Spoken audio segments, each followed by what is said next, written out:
Today we're going to talk about absolute value functions. Before we start graphing them, I want you to know exactly what they are. We did cover in class that they are a V-shape.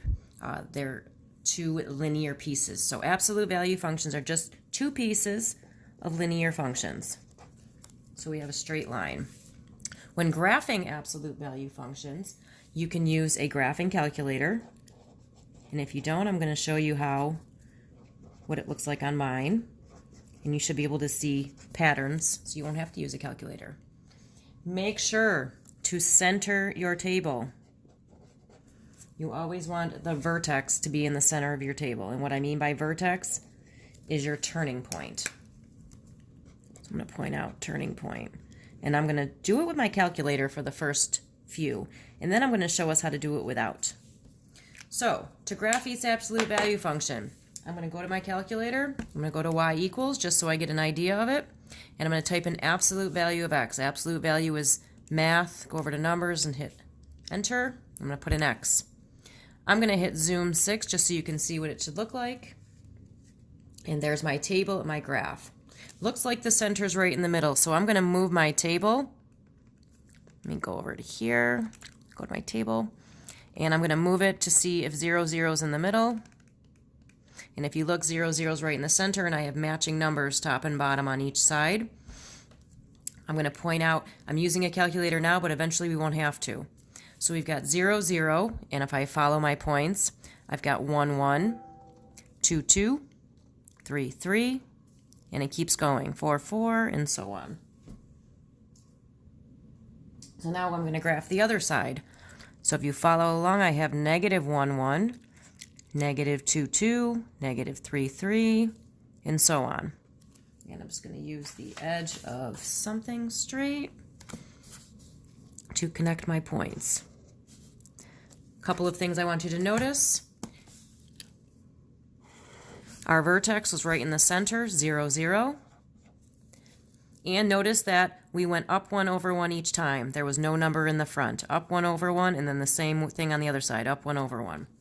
If there's a negative, though, I want you to notice, I'm going to go to my calculator, type in negative absolute value of x. If you take a look at the graph, notice now it's upside down. So now this time the points go down. So same center, same vertex. And this time, instead of going up 1 over 1, I'm going down 1 over 1, both directions. So it's two linear functions put together. So there's my first side, there's my second. Again, vertex was 0, 0. That was my center point. The next one I want to write in is the absolute value of x plus 2. I'm going to do it in my calculator, and I want you to see what happens. I told you eventually we're not going to be able to use we won't have to use our calculator. So we have the absolute value of x plus 2. All right, so if I'm going to change my mode really quick, just so you can see the full graph. Now if I hit zoom 6, notice the vertex now is shifted 2 places to the left. So if I go to my table,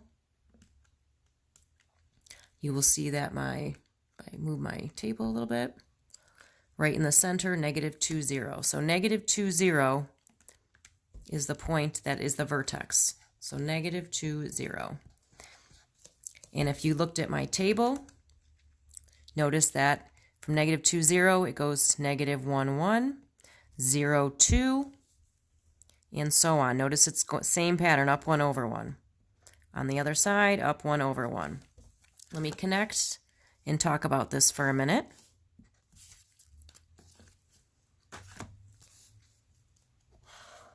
So if you notice inside, the number was plus 2, but notice the vertex was negative 2, so it shifted to the left.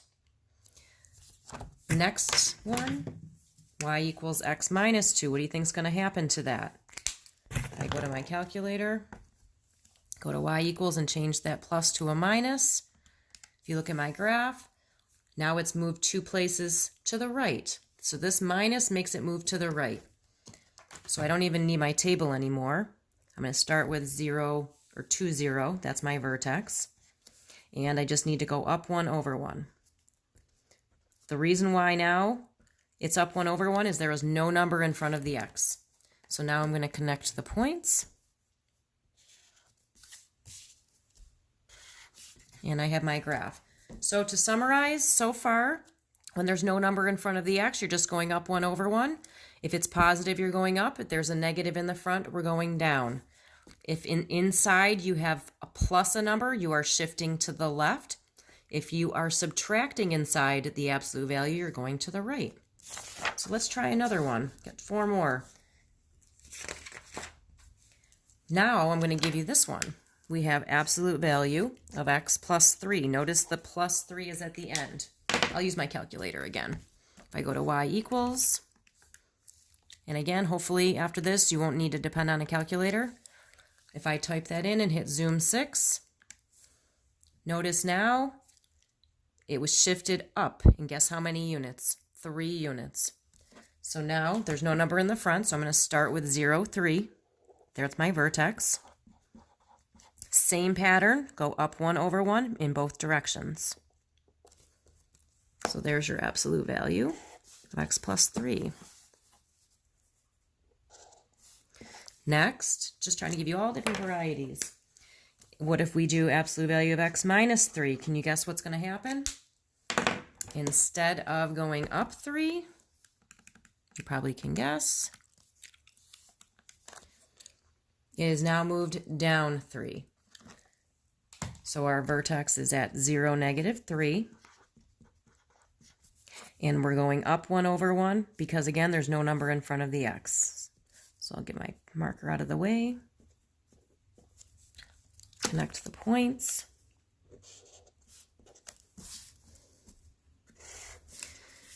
Notice that the number, when it's on the outside of the absolute value marks, it affects the vertex's y value. When the number is on the inside of the absolute value bars, it affects the x value of the vertex, but is the opposite. Okay, next one.